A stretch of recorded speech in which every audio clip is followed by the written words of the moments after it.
नमस्कार, live wire news tonight के आज के इस अंक में आपका स्वागत है। मैं हूं आपके साथ उपमा शर्मा। न्यूज टुनाइट में हम नजर डालते हैं दिन भर की गतिविधियों पर। तो आइए शुरू करते हैं आज दिन भर की बड़ी खबरों से। दुनिया भर को कोरोना वैक्सीन से उम्मीदें, भारत में भी चल रहा ह्यूमन ट्रायल।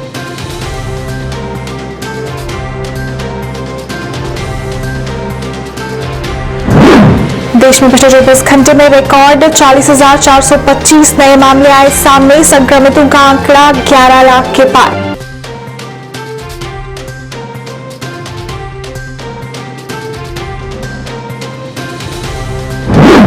बढ़ते कोरोना संक्रमण को देखते हुए जम्मू जिला प्रशासन का बड़ा फैसला। जम्मू जिले में वीकेंड लॉकडाउन की घोषणा। और रियासी में उसकी खबर का असर। कोरोना टेस्ट करवाने आए लोगों के लिए किया गया धूप से बचने वाली सुविधाओं का बंदोबस्त। अब समाचार विस्तार से। दुनिया भर के कई देश इस समय कोरोना वायरस महामारी से जूझ रहे हैं। इन सबके बीच सभी की निगाहें कई देशों में चल रहे कोरोना वैक्सीन के ट्रायल पर है। दुनिया भर के वैज्ञानिक हर संभव कोशिश कर कोरोना की वैक्सीन खोजने में जुटे हुए हैं। दुनिया के कई देशों के सैकड़ों वैज्ञानिकों द्वारा कोरोना की वैक्सीन विकसित करने पर लगातार काम किया जा रहा है। भारत समेत दुनिया के कई देशों के वैज्ञानिक अलग अलग जगहों पर वैक्सीन को विकसित करने की कोशिशों में लगे हुए हैं। भारत की बात करें, यहाँ फिलहाल तो कोरोना वैक्सीन कोवैक्सीन और जाइकोव-डी का मानव ट्रायल चल रहा है। Indian institute of medical sciences में आज से देश की पहली स्वदेश कोरोना वैक्सीन कोवैक्सीन का मानव ट्रायल शुरू हो रहा है। कोवैक्सीन का ट्रायल एम्स में पहले फेज में 100 लोगों पर किया जाएगा। एथिक्स कमेटी ने इसके लिए अनुमति दे दी है। आपको बता दें कि पटना एम्स और रोहतक के पीजीआई में वैक्सीन का ह्यूमन ट्रायल पहले ही शुरू हो चुका है। भारतीय चिकित्सा अनुसंधान परिषद और भारत बायोटेक ने मिलकर देश की पहली स्वदेशी कोरोना वैक्सीन कोवैक्सीन तैयार की है। इसके 15 अगस्त को लॉन्च होने की भी खबरें हैं।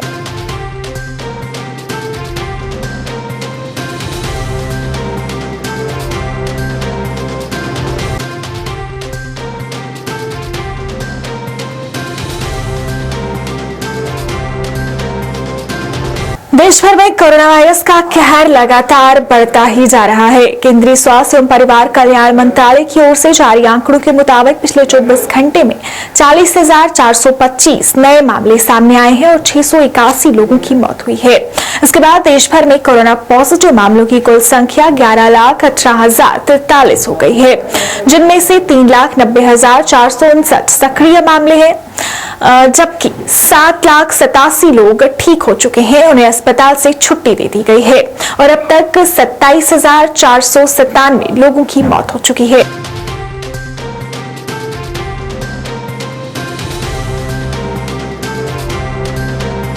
जम्मू जिले में रविवार को एक ही दिन में कोरोना के 40 मामले सामने आने के बाद जिला प्रशासन ने 24 जुलाई से वीकेंड लॉकडाउन की घोषणा की है।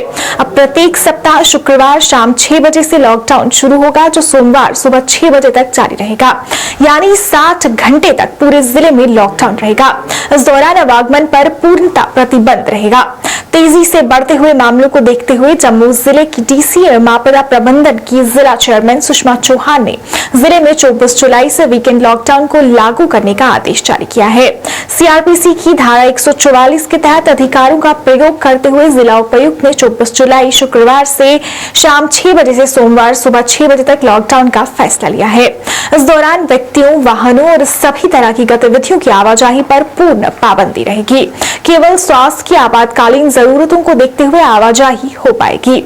एयरपोर्ट और रेलवे स्टेशन जाने वाले यात्रियों को टिकट दिखाकर आगे जाने की अनुमति होगी। इसी तरह रेलवे स्टेशन और एयरपोर्ट के स्टाफ को पहचान पत्र दिखाकर आने जाने दिया जाएगा। सरकारी विभागों के आवश्यक सेवाओं वाले विभागों के कर्मचारियों को भी पहचान पत्र दिखाकर आगे जाने दिया जाएगा। इसके अलावा और कोई कर्फ्यू पास जारी नहीं होगा। पेट्रोल, डीजल, एलपीजी टैंकरों और जरूरी पदार्थों को लेकर जा रहे वाहनों को आवाजाही की अनुमति होगी। आदेश का उल्लंघन करने वालों के खिलाफ कड़ी कार्रवाई होगी। इस सब पर आइए देखते हैं लोगों की क्या प्रतिक्रिया है। ये आप बढ़ावा दे रहे हो कि दो दिन अगर बंद रखने के बाद, तो ये तो सिर्फ दुकानदार की मौत है। ठीक है, 2 दिन सैटरडे संडे बंद करोगे, हमारी ही जो दुकानदारों की मौत है उस वजह से ये होगा कि आगे आने वाले टाइम पे कस्टमर तो निकल नहीं रहा, वो और मर जाएगा। ये साथ सरकार बंद कर रही है, पर ये सिर्फ नाम का है। होना चाहिए था बंद करने के प्रॉपर नॉर्म्स होने चाहिए। वैसे तो दुकानदारों को प्रॉपर टाइमिंग देनी चाहिए थी कि सबको भेड़ बकरों को एक ही तरह है। इसी तरह से जैसे हो गया जो सैलरीड क्लास है उनका 5 बजे ऑफ होता है और हम लोगों का उसके बाद वो खरीद फरोख्त करने निकलते हैं, तो हम लोग तो उसके बाद ही एक्सपेक्ट करते हैं कि सेल वगैरह निकलेगी, तो उससे पहले तो सेल होती नहीं है। सबको एक ही टाइम पे बंद करवा देते हैं, तो उसका क्या बेनिफिट है ये बताओ। और सैनिटाइजेशन और डिस्टेंसिंग के नाम पे ये मार्केटें हैं छोटी छोटी, यहाँ पे सोशल डिस्टेंसिंग बड़ी मुश्किल है, तो इसलिए सैनिटाइजेशन पे ज़्यादा ध्यान देना चाहिए। सैटरडे ये 2 दिन होते थे कि बाहर से कोई आता था, ऑर्डर आता था, दुकानदार देखता था, 4 पैसे चलो जी उसका घर का दाल फुल्का चल जाता था। गवर्नमेंट की तरफ से कोई बेनिफिट नहीं है। क्या इन्होंने बैंकों के जो हमारी लोन लिए हुए हैं उनकी जो इंटरेस्ट माफ़ किए, बिजली के बिल माफ़ किए, पानी के बिल माफ़ किए, क्या बच्चों की फीसें माफ़ हुई? किस चीज़ पे ये बता रहे हैं? खाली हम लोगों पे ये प्रेशराइज कर रहे हैं, आप करो। हम क्या कर सकते हैं? ये बताएं ना, हम क्या कर सकते हैं? इनकी तरफ से हमें कोई बेनिफिट नहीं और ये लॉकडाउन जो उन्होंने किया इसका कोई बेनिफिट नहीं। समझ नहीं आया है कि गवर्नमेंट एक तरह से गाइडलाइन दे रही है कि शुक्र शनि एतवार को हम लॉकडाउन करेंगे, तो इससे ये क्या होगा? इससे कोरोना रुक जाएगा क्या? अगर 4 दिन आप खोल रही हो, सो मंगल बुध वीर शुक्र खुल रहा है, तो कोरोना इन 4 दिनों में भी हो सकता है। अगर कोई गवर्नमेंट करना ही चाहती है तो एक सख्त स्ट्रिक्ट एक्शन ले और 8-10 दिन के लिए लोगों को एक बार फिर लॉकडाउन पूरी तरह से सख्ती से लागू करवाए। 2 दिन का इस चीज़ का आपके चैनल के मदद में बताना चाहता हूँ। एडमिनिस्ट्रेशन समझ नहीं आई कि 2 दिन से क्या हो जाए। 2 दिन लॉकडाउन करने से जहाँ तो खुला रखो, या फिर इसको 8-10 दिन एकदम बंद कर दो। रियासी में न्यूज की खबर का असर हुआ है। 3 दिन पहले ये खबर दिखाई थी कि जो लोग कोरोना टेस्ट करवाने के लिए कोरोना सेक्शन में आते थे, वहां पर प्रशासन द्वारा किसी भी प्रकार की व्यवस्था नहीं की गई थी, ना ही वहां पर पानी की कोई व्यवस्था थी और ना ही धूप से बचने के लिए और ना ही बैठने के लिए कोई बंदोबस्त किया गया था। लेकिन खबर दिखाए जाने के बाद प्रशासन हरकत में आया और वहां पर धूप के साथ साथ बारिश से बचने का भी प्रबंध किया गया और लोगों के लिए बैठने के लिए कुर्सियां व पानी भी उपलब्ध करवाया जा रहा है। इस मौके पर आम जनता ने जेकेसी न्यूज का शुक्रिया अदा किया। आप देख रहे हैं जेकेसी न्यूज, मैं हूं राहुल कुमार। 3 दिन पहले हमने एक खबर दिखाई थी जिसमें यह दिखाया था कि जो लोग कोरोना टेस्ट करवाने के लिए आते हैं वो जहां आके धूप में खड़े रहते हैं घंटों तक, और ना ही उनके लिए पानी की व्यवस्था थी और ना ही धूप से बचने के लिए कोई उपकरण था। लेकिन खबर दिखाए जाने के बाद प्रशासन हरकत में आया और जहां पे पीने के लिए पानी की व्यवस्था भी की गई और धूप से बचने के लिए तिरपाल का भी बंदोबस्त किया गया और लोगों के लिए बैठने के लिए जहां पे चेयर्स का भी बंदोबस्त किया गया।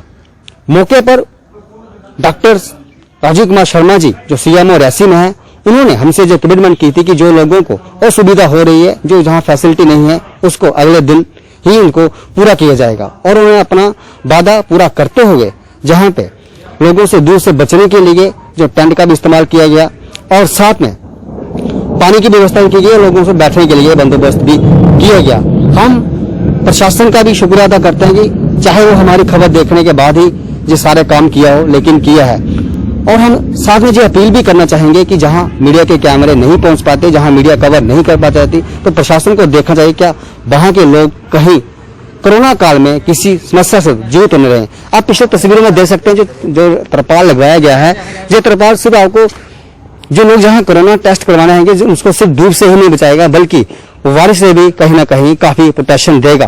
ध्यान में रखते हुए जो सारा जो बंदोबस्त किया गया और लोगों की जो असुविधा हो रही उनको सुविधा प्रोवाइड करवाई है। हम थैंक्सफुल हैं जिला प्रशासन रियासी का और खास करके जिला विकास आयुक्त मैडम इंदू कंवर जी का, साथ में सीएमओ रियासी डॉक्टर राजीव कुमार शर्मा जी का, जिन्होंने अपना वादा पूरा करते हुए जो सारी फैसिलिटियां जो है लोगों को प्रोवाइड करवाई। साथ में हम ये फिर से एक बार फिर अपील भी करना चाहेंगे कि जहां हमारे कैमरे नहीं पहुंच पाते, जहां मीडिया नहीं पहुंच पाती, वहां भी प्रशासन को देखना चाहिए कहीं कोरोना काल में लोग किसी समस्या से जूझ तो न रहे।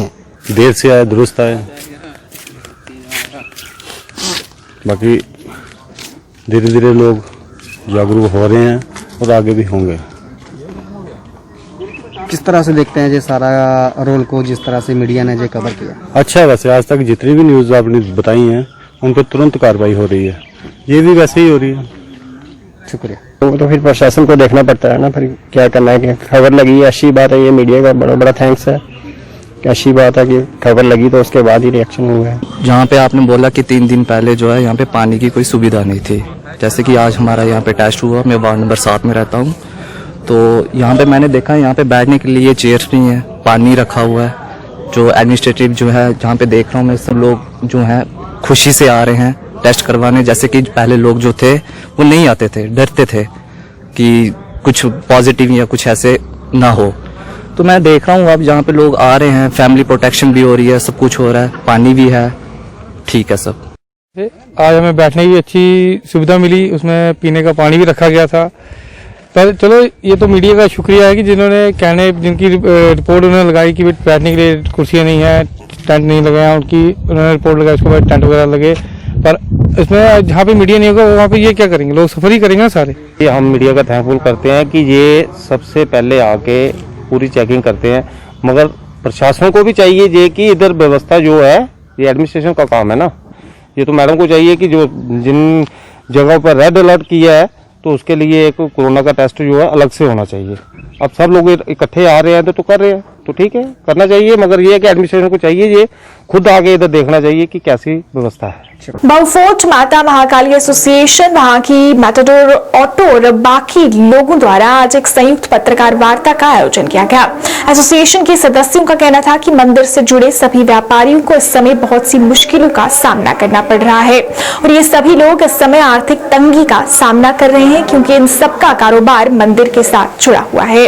उनका कहना था कि अब जब सभी संस्थान खोल दिए गए हैं तो क्या कारण है कि मंदिर नहीं खोले जा रहे। उन्होंने प्रशासन से अपील की कि अगर मंदिर नहीं खोले जा सकते तो उनके लिए कोई आर्थिक पैकेज का ऐलान किया जाए ताकि लोगों की मुश्किलें हल हो सके। डिमांड यही है कि कुछ रिलीफ फंड पैकेज जो हमारे बहुफोर्ट के लिए है वो घोषित किया जाए, क्योंकि जो भी सबका रोजगार मंदिर के साथ जुड़ा था, मंदिर बंद होते ही सबका बिजनेस जो है हमारे यहाँ बहुफोर्ट का वो एक वेंटिलेटर पर आज पड़ा है, उसकी ऐसी स्थिति है। तो हम गवर्नर महोदय से, डीसी मैम से और डिपकाम साहब से अपील करते हैं कि बहुफोर्ट के निवासियों के लिए और जो यहाँ पे बिजनेसमैन है उनके लिए कुछ सोचा जाए। प्रधानमंत्री आवास योजना के तहत लोगों को घर दिए जाते हैं, पर पुंजपंडी की महारकोट पंचायत में इस योजना के नाम पर लोगों से पैसे ऐंठे जा रहे हैं और अभी तक उन्हें घर भी नहीं दिए गए हैं। लोगों का कहना है कि उनसे जियो टैगिंग के नाम पर 10,000 रुपए लिए गए हैं और ये पैसे कई लोगों से लिए गए हैं। इनमें से कुछ लोग तो ऐसे हैं जिनके घर पर कमाने वाला भी कोई नहीं है। लोगों ने जिला विकास आयुक्त से इस मामले में हस्तक्षेप कर मामले का संज्ञान लेने और उनके साथ इंसाफ करने की अपील की है। हमारी मुश्किलात के आई भाई का इन्होंने 7,000 रुपए मेरे को ले लियो, उन्होंने धमकी गिनते हैं कि हमारे 4,000 रुपए हमने जहाँ चाहिए हम ले लें। हाँ, तो मैं सरपंच साहब को गयो कि मेरे भाई 7,000 देते हुए ये मेरे को 4 और मंगे। मैं सोचा शिकायत लूंगा, ये कुछ काम करेगा, वो कहने लगा 2,000 रुपए और दे। ये बड़ी रिश्वत और किस चीज है, हमने लगे जी बीडू 5,000 खाए, सेक्रेटरी 3,000 खाए, 2,000 हम खाना, 1,000 रुपए वो आई भाई जो मोदी स्कीम है। हाँ मेरे भाई एक ईसाई भी है, उसके बाद जाकर लिख के दिया है, इन्हें नहीं लगना चाहिए, इन्हें रुपया काट देता। 1,000 सेक्रेटरी खाए, 2,000 हम नहीं खाएंगा, नहीं तो दूजी की ले तो हम देखा किस तरह लेंगे। तो हाँ, अब क्यों गदर करे, ये रिश्वत के हमने सुने तो इसमें रिश्वत कोई नहीं खा सकता। ये 10,000 ठेको है किस्त को। सर के यहाँ पे मैं मीडिया के रूह से जनाब डीसी साहब, एसीडी पुंछ और बीडीओ साहब से और पंचायत के सेक्रेटरियों से गुजारिश करना चाहता हूँ कि यहाँ पे बहुत ही हमारी पंचायत के अंदर जुल्म हो रहा है। यहाँ पे मेरे से 10,000 रुपया लिया गया है जियो टैग के टाइम, जब हमारी लिस्टें आई मकानों की, तो हमारी जो बेवा हजरात हैं उनसे 10,000 रुपया मांगा जा रहा है। मेरी एक सिस्टर है, उससे 10,000 रुपया मांगा गया है। मैं मीडिया के रूह से कहना चाहता हूं कि उसका कोई कमाने वाला वहां पे नहीं है। एसीडी से गुजारिश करना चाहता हूं कि वो जीआर को भेजे, टीम को भेजे, जहां पे जियो टैग होगी, अगर वहां पे मकान नहीं है तो मैं पैसे रिकवरी करवा दूंगा। पंजाब नेशनल बैंक द्वारा आज पीएनबी फाइट्स कोरोना के तहत CMO Jammu doctor JP Singh को मास्क और सैनिटाइजर दिए गए ताकि ये मास्क सैनिटाइजर जरूरतमंद लोगों में वितरित किए जा सके। इस अवसर पर पीएनबी के district coordinator SP Sharma, senior manager security Rakesh Kumar मौजूद रहे।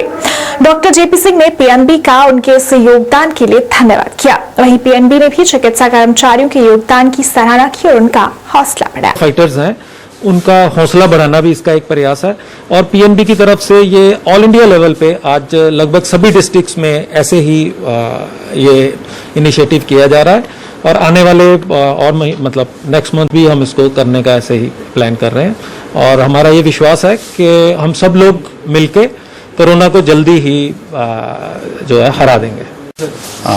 आज ये जो पंजाब नेशनल बैंक की तरफ से कॉर्पोरेट रिस्पांसिबिलिटी स्कीम के तहत हम बड़े थैंकफुल हैं इनके पंजाब नेशनल बैंक के जो ऑफिसर्स हैं कि इन्होंने आज हमें अपने मास्क और सैनिटाइजर्स दिए हुए हैं और ये हमारे लिए एक बहुत बड़ी हेल्प है क्योंकि जो हमारे फाइटर्स हैं जो कोरोना से लड़ रहे हैं, दिन रात लगे हुए हैं, तो ये जो है अब ये सामान जो है उनके लिए एक बहुत हेल्प पहुंचाएगा। और बहुत बांडीपुरा के नौगाम क्षेत्र के लोग सड़क की खस्ता हालत से परेशान हैं। लोगों का कहना है कि काफी समय से ये सड़क खराब स्थिति में है पर प्रशासन द्वारा इसकी मरम्मत के लिए कोई कदम नहीं उठाए जा रहे।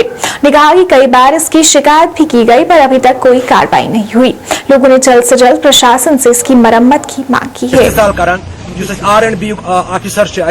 तमिस दिस प्लान पत्मो वरियो पे कंटिन्यू ये तम आज मैगडमाइजेशन करान और तमिस नश गए सारे तुम त्रावान मैगडमाइजेशन कम से कम इलाके नौगाम ब्लॉक 7 हल्कन पे मुश्तमिल करो कह मत करो ज्यादा कम ज्यादा कुछ जाए नीड तम त्रो तम करो जनाब अली मगर सोन कथे ना बोजान तमिस RNB किस अफसर सुंबल तमिस गुजारिश करान मेहरबानी कर अगर कुछ जाए प्रॉब्लम। भदरवा के मोहल्ला वासुकी डेरा में आज एक घोड़े की इलेक्ट्रिक शॉक लगने से मौत हो गई। यह हादसा उस समय पेश आया जब घोड़ा वहां से गुजर रहा था और अचानक वो इलेक्ट्रिक शॉक से गिर पड़ा। वहां मौजूद कुछ लोगों ने उसे उठाने की कोशिश भी की पर करंट लगने की वजह से घोड़े को नहीं बचाया जा पाया। घोड़े के मालिक का कहना है कि घोड़ा ही उनकी आय का एकमात्र साधन था। उन्होंने प्रशासन से इसके मुआवजे की मांग की। वहीं बिजली विभाग के कर्मचारी भी इस मामले की जांच कर रहे हैं। तो क्या हुआ था यहाँ पर? सर यहाँ पर जब घोड़े चल रहे थे तो घोड़े आए और घोड़े को करंट लगी और वो गिर गया और वो वहीं पर मर गया। हम वहाँ पर काम कर रहे थे और हमने देखा यहाँ पर घोड़ा गिर गया अचानक से और मर गया वहीं पर। तो आप वहाँ से फिर उसको बचाने के लिए आए थे? जी सर, जब तक आए तब तक घोड़ा मर चुका था। हमारा नाम शाहिद हुसैन जनाब। जब यहाँ पे घोड़ा गिरा तो हम दौड़ के आए तो घोड़ा नाली में गिरा था। जब से हमने हाथ लगाया तो घोड़े में करंट से हमने छोड़ दिया। तो आप यहाँ पर क्या काम कर रहे थे? हम लेंटर डाल रहे हैं जनाब यहाँ पे। अच्छा, तो जिस वक्त घोड़ा नाली में गिरा था उस वक्त भी इसको करंट थी? हाँ बिल्कुल जनाब, घोड़े को करंट थी। तो अभी छोड़ दिया ना, फिर उठाया नहीं। जावेद हुसैन, मैं आया था इधर से बजरी लेकर, तो इधर करंट है। इसमें पोल में 2 घोड़ों को करंट आ गई इकट्ठी। एक बच गया, वो भाग गया तो एक इधर ही मार गया अंश बार। तो इधर से ये लेबर भी है, ये भी आए थे को उठाने, तो इनको भी करंट आ गई, ये भाग गए, तब तक घोड़ा मार गया। तो अब बिजली वाले भी आ गए थे, उनको भी करंट आ गई, वो भी साइड पे बैठ गई। लाइव वायर न्यूज टुनाइट के आज के अंक में फिलहाल इतना ही। इसी के साथ मुझे और मेरी पूरी टीम को दीजिए इजाजत और आप देखते रहिए लाइव वायर। नमस्कार।